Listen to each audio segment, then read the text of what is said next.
Story 1. There was an episode of This American Life, I think, from the 1960s or early 1970s. There were seating charts in the dining room, so she could not sneak in to eat, and places she assumed would be open most of the night, such as bars, were not. She survived on bar garnishes and had to pretend. She was a drunk who kept passing out in the lounge. It was much less fun than she had expected. She slept very little and had to clean herself in public restrooms while constantly worrying she would be caught. She had to sneak back into her own country because she had not brought a passport. Story 2. I worked for Carnival. We will find you. We know you are on the ship. We want you to get off so I can take a short nap before I have to do it all over again in a few hours. Story 3. On the last night of a cruise, my friends and I got very drunk. I have no idea how, but I ended up in a supply closet where passengers are not allowed. The ship had docked, and there was a 2-hour search for me. Still drunk, I couldn't find a way out of the room. The door was locked. The crew thought I was trying to sneak another ride, but after reviewing the cameras they could clearly tell I was nowhere near sober, so they let me go with a good laugh. To this day, I still don't remember how I got down there. Story 4. Not me, but a couple decided to hide to try to get another week out of their holiday. This happened while we were halfway through ours, so we heard the announcements. Dozens of announcements calling for them or anyone who had seen them were made throughout the day. Their rooms were searched and everything they owned in those rooms was seized, apparently. The ship left port about 90 minutes late, but they were eventually found and escorted off the ship when the crew decided to check the identity of every passenger on board. Story 5. I can actually answer that. It was not a cruise but a ferry. We did not hide on purpose. It was the ferry from Souris, Prince Edward Island, to the Isles de la Madeleine, Quebec, Canada. It was a 12-hour ride. We embarked at 2 o'clock in the morning and found a very quiet spot to sleep. We slept through the landing because no one saw us. When we woke up, we saw the islands receding. As a result, we spent 36 hours on that boat. Sorry for my poor English. Story 6. You may enjoy the episode Stowaway of the podcast Criminal. It is about someone who plotted to go on a cruise without paying. It is a good listen. Story 7. It is all electronic card swipes now. Everyone is monitored all the time. All the jokes and close calls of being a stowaway, staying one step ahead of the steward, are in the past now. Story 8. I used to be in the United States Coast Guard. This happened a few times in Miami. The stowaways were escorted off the ship. Typically, the police handled the situation, but if a stowaway was discovered while still in the 3 to 12-mile range, we would render assistance once they had been apprehended by the ship's law enforcement. Story 9. My dad got locked in a toilet stall on a ferry to France, and it took several people to find him. The stall was completely out of the way, and you could not hear him yelling even in the corridor because the doors were so massive. He could have returned to England immediately or become a shipboard restroom hermit. Story 10. I worked for Carnival for 5 years in debarkation. I also worked for Disney Cruise Line and Princess Cruise Line. We give you a card at check-in. That card is scanned the minute you step on board, and it is scanned when you leave the ship for debarkation or excursions. At the end of your cruise, debarkation typically starts around 7 a.m. By 10 a.m., we receive a list of people whose cards have not been scanned. It is virtually impossible to get off the ship without having your card scanned unless you jump into the water. A search begins to locate those passengers so we can prepare for the next 2,200 to 2,600 passengers. We do not start boarding new passengers until every card from the previous voyage has been scanned. In my experience, people do not hide intentionally. If you take a cruise, book a flight a little later in the morning and choose the latest checkout time you can. Many people aim to debark between 7 o'clock and 9 a.m., which creates lines of over 1,700 people that can take more than an hour. Instead of waiting in line, stay on board, eat breakfast, take last-minute photos, and then leave when your time comes, go through customs, and continue on your way. I answer cruising questions on Reddit. I may be slow to respond while commuting, but I will answer questions and you can send a private message. Thank you for the kind words and awards. Story 11. As someone about to embark on a cruise, I believe this thread may contain vital information. Story 12. In 1991, I took a ferry from Brindisi, Italy, to Corfu, Greece. A guy I met in line assumed I didn't speak English and told his friend they needed to smoke all their weed, because they had heard the border agents in Greece were strict. We became fast friends. I had booze too. I was going to sleep in the open air on the deck, but a French-Canadian girl with a mustache kept trying to crawl into my sleeping bag and have sex with me. I'm a guy, by the way. It finally got to the point where my only chance to get some sleep and get away was to rent a room, so I paid the extra money for a cabin to Corfu. They were supposed to wake me when we reached port. I woke up to pursers knocking on my door. I let them in and asked, "Corfu?" "No," they said. I was a bit annoyed. "Why are you waking me if we're not at my port?" I tried to convey that, and then they said, "No, Corfu." "Huh. Corfu gone." What? I found myself being escorted to an obviously police-like office with the pursers looking angry, but I finally got to someone who spoke English and started ripping them for not waking me. I guess they didn't like my attitude because I was booted off on mainland Greece with no way to get to Corfu, with a raging hangover and the urgent need to use the bathroom. I started asking around the port how to get to Corfu and where I could find a bathroom. Some random Greek man took pity on me and helped. Suddenly a rust bucket that was just about to leave was heading there. I rushed over and paid. It was not a tourist boat, but the locals' boat to work on the island.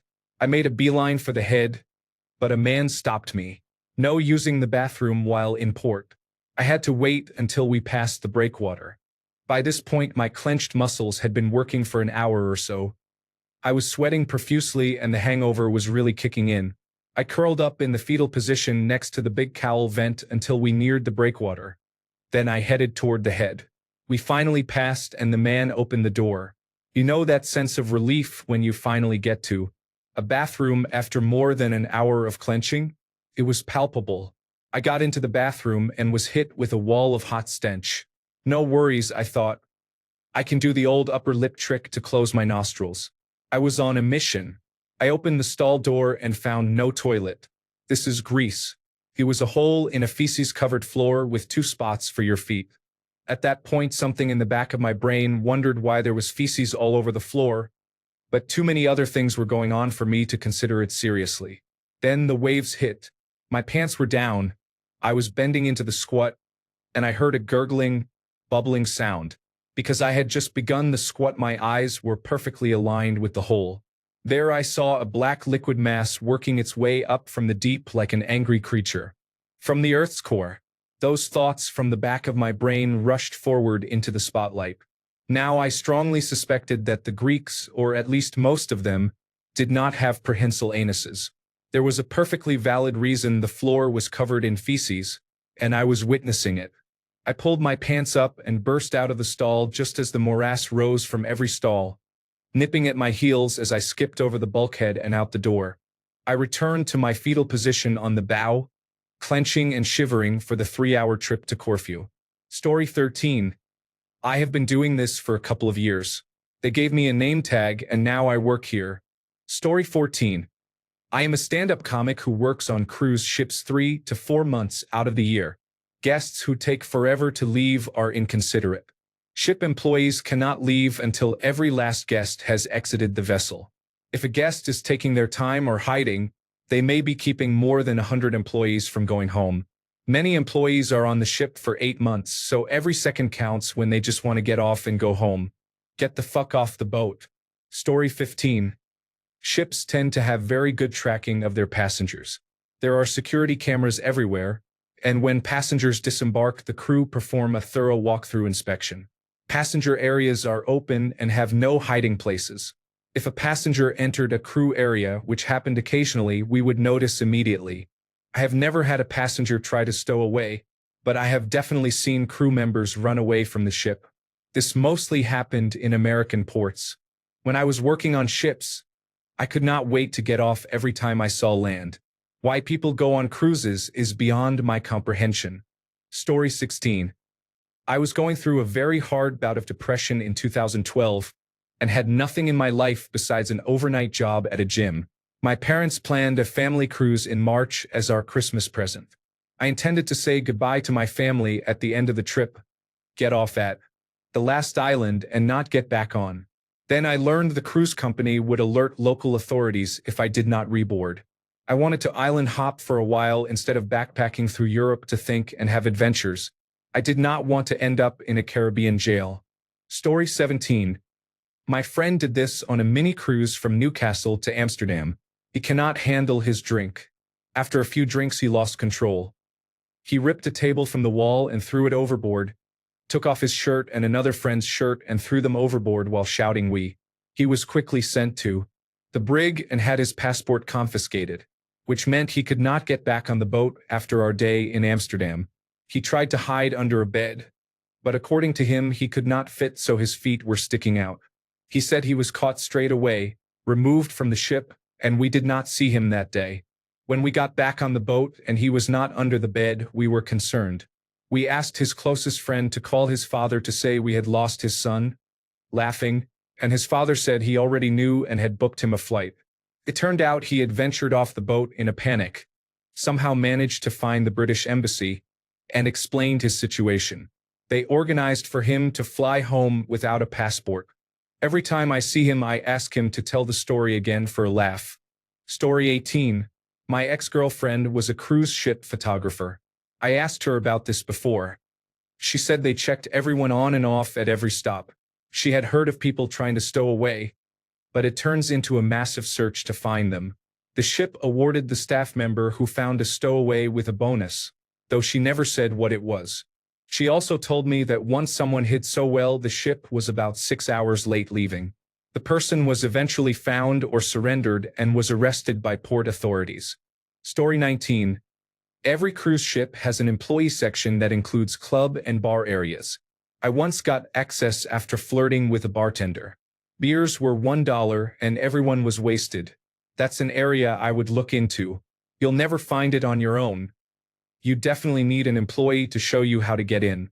Story 20. While I would not rule it out completely, it would be extremely difficult. First, you are scanned when boarding and when disembarking, so staff would know you never left the ship. If you tried to hide on the ship, you would not be able to enter or re-enter your cabin, and you might be unable to eat or drink on some cruises because you need a valid key, card, or wristband. You would have to carry all your belongings, since you would have nowhere to store them. You might make it to the first port without being caught, but if you tried to disembark and were scanned, you would be arrested. It is about 99.9% likely you would spend your stowaway voyage in the ship's jail until you return to the home port. Story 21. I was on a ship traveling from Portugal to China. We took a wrong turn and landed on a remote island. Now the captain is enslaving the locals. Story 22. I found some crew clothing in the laundry and put it on. The crew was changing at the last stop, so nobody would recognize my new face. In the 2 days between the end of one round and the start of the next leg, I enjoyed nods from other crew members and a level of respect I was not used to while dressed as a passenger. I decided to chat up some of the bar staff to see if I could get any free drinks. After a few beers, a new bartender came on duty. He was an older British man who looked like he had seen a lot. He had a nickname for everyone: Governor, Amigo, Pal, Comrade. I guessed he had traveled a lot. He kept serving me drinks with a sly wink, like one old sea dog to another. When it came time to settle my bill as the ship was preparing for departure, I went to give him money. Sure enough, he told me I did not have to pay. "No, sir," he said. "This one's on me, Captain. No trouble at all. Good luck getting us out of the dock." He pointed over my shoulder with his chin. I turned around and the rest of the bridge crew was there with a security detail. Story 23. Day 247. They still do not realize. I have been living on seawater and Ritz crackers for the past month. I cannot let them see me in the cafeteria. People tell me to leave the boat, but none of them understand. Using the quarters I find on the ground, I was finally able to pay my cell phone bill again today. I received a text from a man named Boss telling me that he is going to put me in a fire. He is probably insane. I also received scam texts from someone named Jane, calling me husband, and from the police. Regardless, I am probably going to fry the phone battery to make more fire today. I sometimes wonder what life is like outside the ship, But I quickly dismiss those thoughts when I remember that there is no life outside the ship. Around day 50 or 60, people in blue coats began to harass me, saying that I must go or they are going to find me. They are probably just heroin addicts, but they scared me enough to go incognito until they leave. Story 24. Public service announcement for Canadians. Unless you purchase the ship's wireless internet package, do not use your cell phone on a ship. It is $4 per minute of talk time, 75 cents for a sent message, 25 cents for a received message, and $15 per megabyte for data. These are called premium maritime pay-per-use rates and are billed to your carrier by the ship's cruise line. On a ship, the closest cell tower is the ship's mast. I work in the industry and have seen people's cell phone bills cost more than their cruise fares. Story 25. I boarded a ship for a trip from Southampton to Queenstown. I stayed on to get to New York. Everything was fine until we hit an iceberg.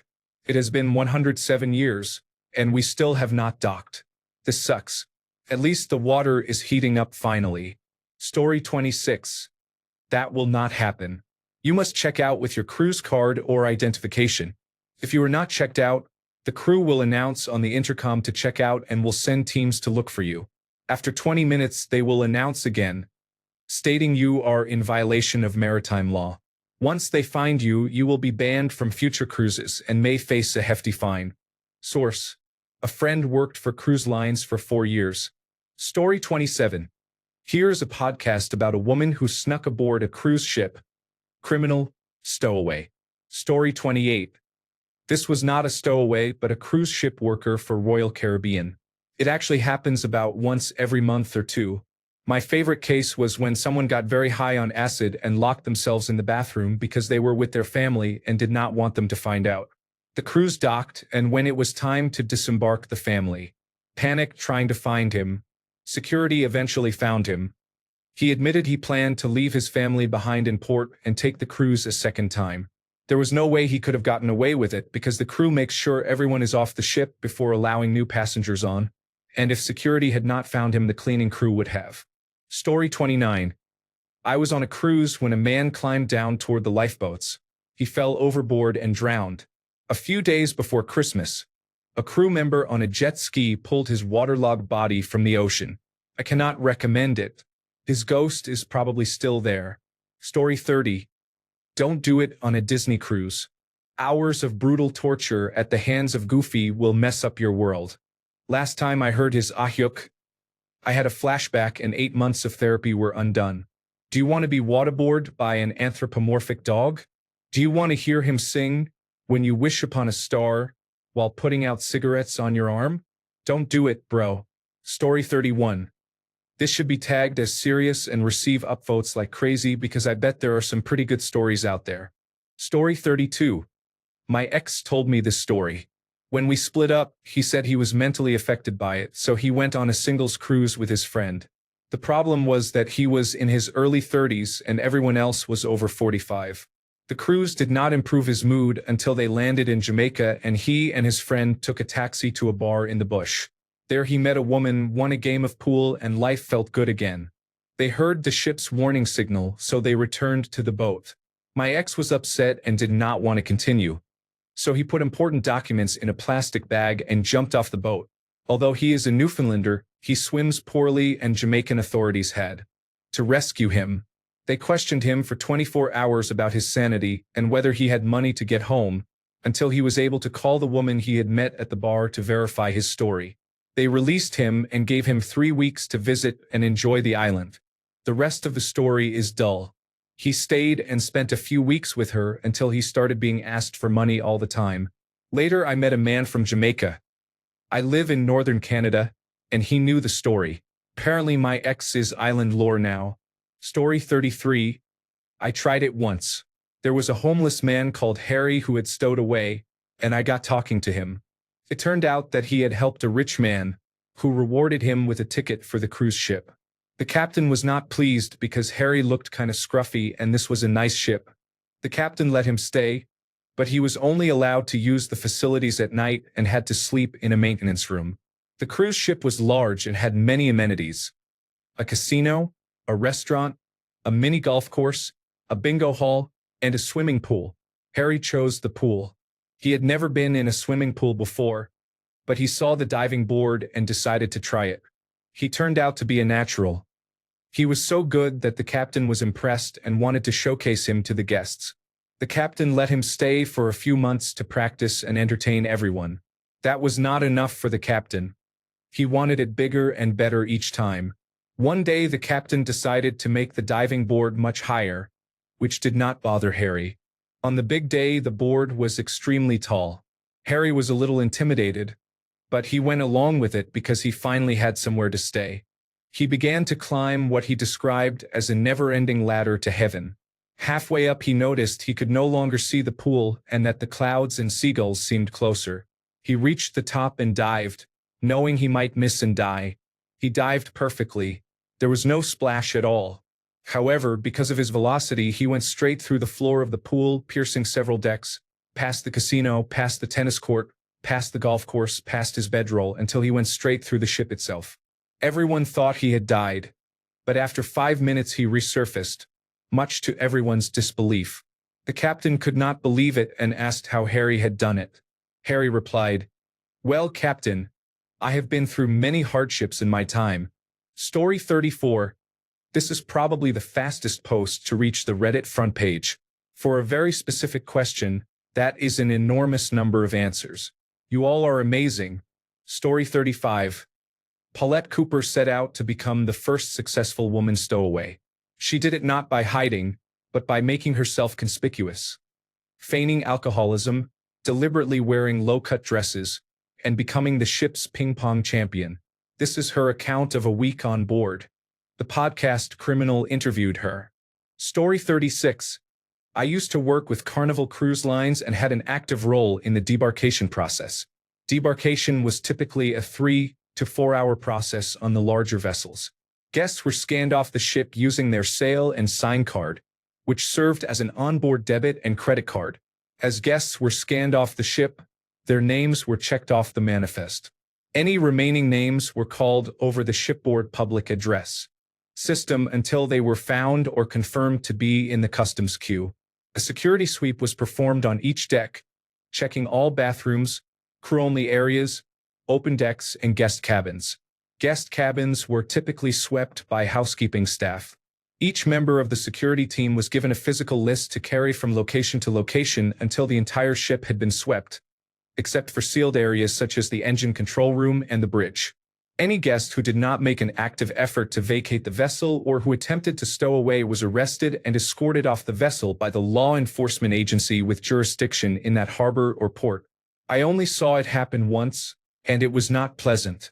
You were taken off the ship to a holding area, questioned and searched, your belongings were searched, and you could be held for up to 24 hours, followed by fines and possible court appearances. Another effect of attempting to stow away was the impact on everyone else. Cruise ships disembark one cruise and embark another on the same day. Delaying the debarkation process kept thousands of people waiting in the heat. This was typically 2,000 to 3,000 people on larger ships. You also slowed down the customs line because agents were pulled for questioning and paperwork. The attempt could delay debarkation, embarkation, and departure for several hours. In other words, a person attempting to stow away could delay someone's vacation and give it a rough start. When leaving your cruise, please be kind and courteous to the crew assisting you. Wait for your debarkation zone to be called. And when it is, thank at least one crew member and do not be afraid to offer a hug. Many people who work on cruises do not see their families for up to 6 months and often have no days off. They work very hard to make your vacation as memorable as possible. Story 37. They angered the next group of passengers waiting to board because the ship had not cleared customs. So we all had to wait. Story 38. Not sure if this counts, but my dad was an accidental stowaway once. Back in the 1980s, he was a representative for a major transport company. One day my dad and his coworker were told to go to Ostend, Belgium to assess a situation on the ferry to Dover. I don't quite remember what it was about, but it had something to do with a truck on board. At the ship, they were met by a customs officer who accompanied them below decks. The job apparently took a little longer than expected. Suddenly both my father and his coworker noticed that the ship seemed to be rocking, as if it were at sea. The officer took them upstairs, and lo and behold, they were on their way to merry old England. The captain had apparently forgotten he still had people on board and had left the harbor. Once in England, my dad, his coworker, and the officer were briefly detained and then immediately put on a return ferry. Unfortunately, that ferry did not go to Ostend but to Calais, France. When they arrived, they had to call their boss and explain what had happened. The boss had no choice but to come and pick them up himself and drive them to Ostend, where their cars were. Story 39. A former coworker left the job we shared to be a cook for Carnival. This was about 6 years ago, and I know it was one of the major cruise lines. On his first trip, a man walked around the ship's kitchen acting like he belonged but did nothing. He had apparently taken a chef's smock from a previous trip and, with a little confidence and charisma, remained unnoticed for about 3 days. When the head chef finally confronted him, he confessed immediately. The head chef offered a simple ultimatum. He would not report the man if he actually worked, and he would even help him find a job when they returned. The man refused to work for free, so he was confined to a room and the police picked him up when they returned. The person who told me this is known for exaggerating, but I thought it was funny nonetheless. Thanks a bunch for sticking around till the end of the video. Remember to subscribe, and until next time, stay awesome and goodbye.